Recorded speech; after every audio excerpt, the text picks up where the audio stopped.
Bonjour à tous. Une fois n'est pas coutume, on va parler de ce à quoi ne servent pas les métaux précieux.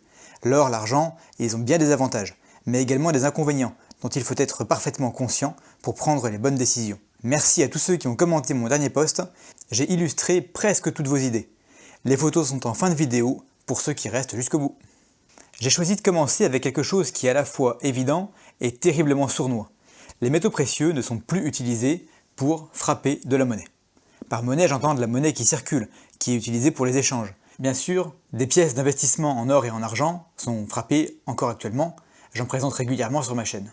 Il y a très longtemps, la monnaie c'était quoi? De la monnaie marchandise, où la pièce d'or ou d'argent qu'on utilisait pour les échanges, dans l'Antiquité au Moyen-Âge, avait une valeur intrinsèque. La pièce d'or, la pièce d'argent, elle avait la valeur de son poids en métal. Ensuite, on est passé à la monnaie représentative. En général, c'était un bout de papier, qui n'a aucune valeur intrinsèque, mais qui représentait un poids de métal. Le porteur de ce billet pouvait l'échanger à tout moment contre de l'or, par exemple. Et de nos jours, la monnaie, c'est ce qu'on appelle la monnaie fiduciaire. Non seulement le papier sur lequel elle est imprimée ne vaut rien, mais en plus le taux de change vers l'or ou l'argent, eh bien il est flottant. Ça veut dire que le porteur du billet ne peut plus l'échanger contre un poids fixe en or ou en argent.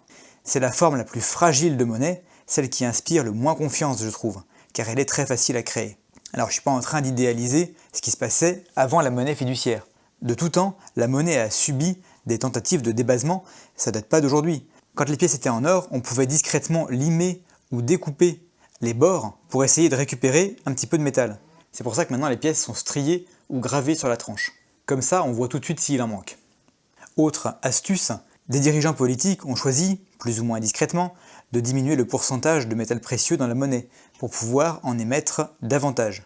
Bref, on a toujours cherché à émettre plus de monnaie qu'on ne pouvait se le permettre. Mais ce qui a changé maintenant, c'est la facilité.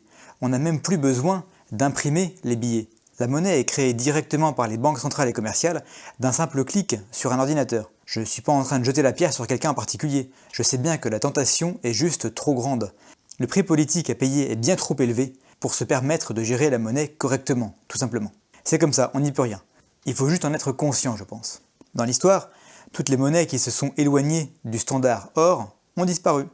Celles qui sont encore là perdent de la valeur chaque jour et finiront inévitablement par ne rien valoir du tout.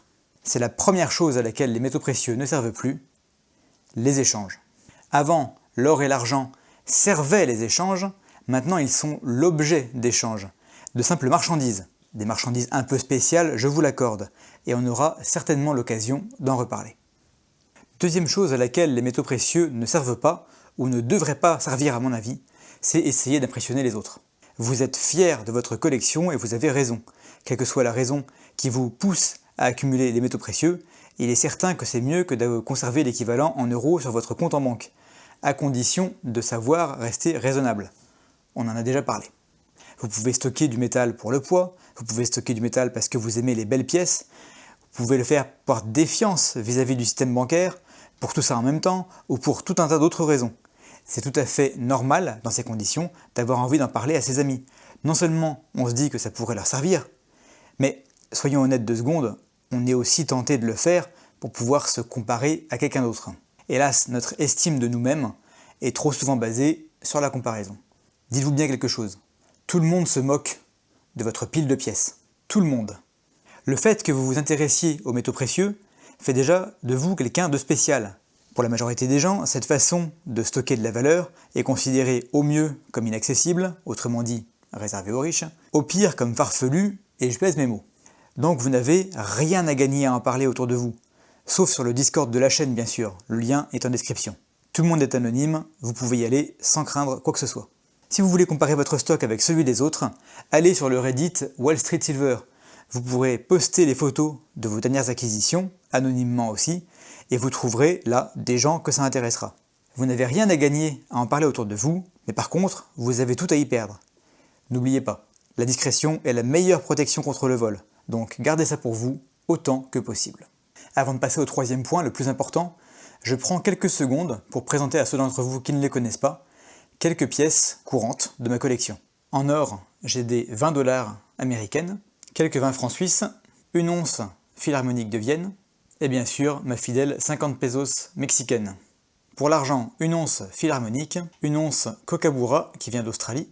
Et pour les pièces plus anciennes, vous avez les 100 francs argent commémoratives, il y en a plusieurs modèles, un immense classique, la 5 francs semeuse, et j'ai aussi quelques écus de l'Union latine. Vous avez 5 lires, 5 francs, 5 pesetas, 5 francs belges, bref, vous comprenez comment ça marche. Comme je vous disais, j'ai gardé le plus important pour la fin. Les métaux précieux ne vous aideront pas à devenir riche. Si vous êtes déçu là maintenant, alors écoutez bien ce qui va suivre. Je l'ai déjà dit dans d'autres vidéos, mais je le répète parce que c'est très important. Ce n'est pas en accumulant du métal qu'on devient riche. Les métaux précieux permettent juste de conserver la valeur. Pour augmenter la valeur, il faut fournir un travail, rendre un service à quelqu'un.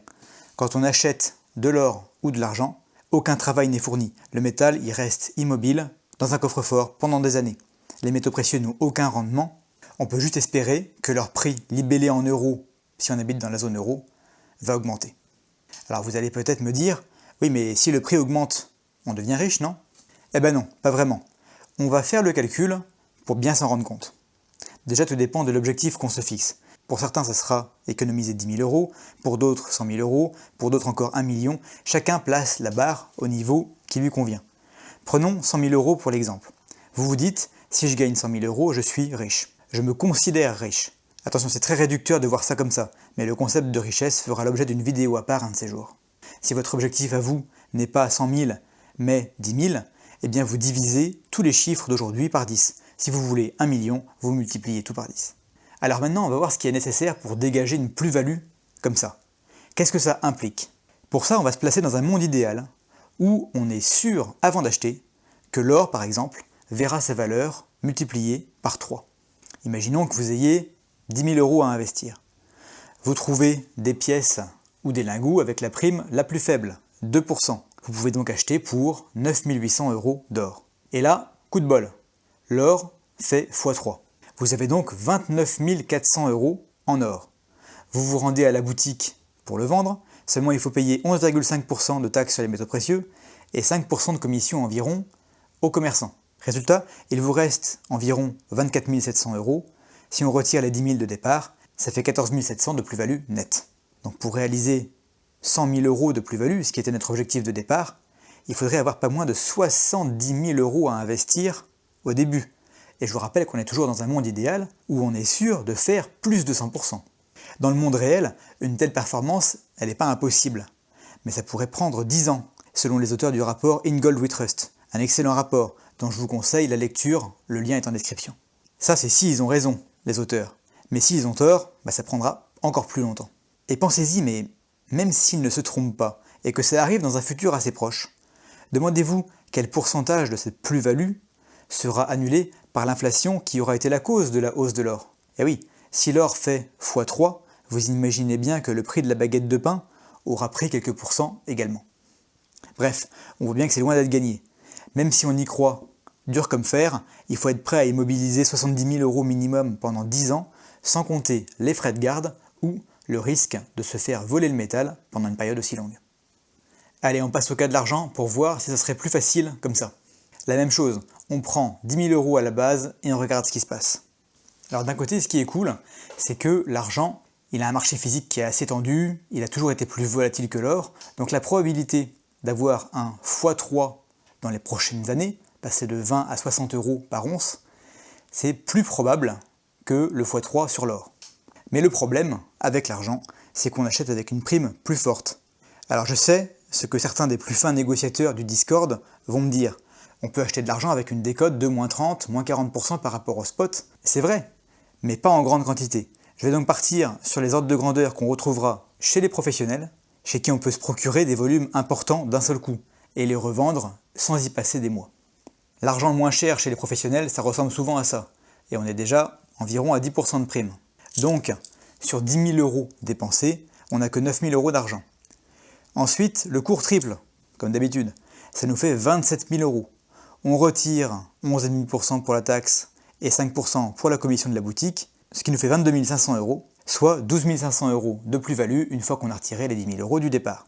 Si notre objectif est toujours de faire 100 000 euros de plus-value, alors il faudra avoir investi 80 000 euros en argent dans ce scénario x3 qui est quand même plutôt sympa. N'oubliez pas de multiplier ou de diviser ce chiffre pour le faire coller à vos objectifs. Alors l'argent, on l'a dit, il a un gros avantage par rapport à l'or, c'est la tension sur le marché physique. C'est un métal plus industriel que l'or, la volatilité est plus forte. Passer de 20 à 60 euros par once dans les prochaines années, ça ne me paraît pas du tout irréalisable. En revanche, il y a un gros inconvénient. On a vu qu'il nous faudrait stocker environ 70 000 euros d'or, ce qui représente 1,4 kg pour remplir l'objectif de 100 000 euros de plus-value. Ça ne tient pas dans la poche, certes, mais c'est assez compact quand même. Pour vous donner une idée, ça représenterait à peu près 45 pièces comme celle-ci. Pour atteindre le même objectif, il nous faudrait posséder pour 80 000 euros d'argent. J'imagine que vous voyez où je veux en venir. Ça représente nettement plus de 100 kg, et ça prendra pas mal de place. Et encore attention, 100 kg, c'est pour l'argent pur. Si vous décidez de stocker des pièces qui coûtent moins cher, là on va dépasser largement les 120 kg. Voilà, or ou argent, on voit bien que c'est pas vraiment le meilleur moyen de faire grossir son patrimoine. Mais alors, pourquoi est-ce qu'on s'embête avec les métaux précieux? À quoi est-ce qu'ils peuvent servir? On en parlera la semaine prochaine en détail. Et on se quitte avec vos idées. À quoi est-ce que les métaux précieux ne servent pas? Merci à tous ceux qui ont répondu, merci à tous pour votre fidélité. On se retrouve très vite pour une nouvelle vidéo. En attendant, soyez prudents dans vos investissements, mais n'oubliez pas de rester curieux.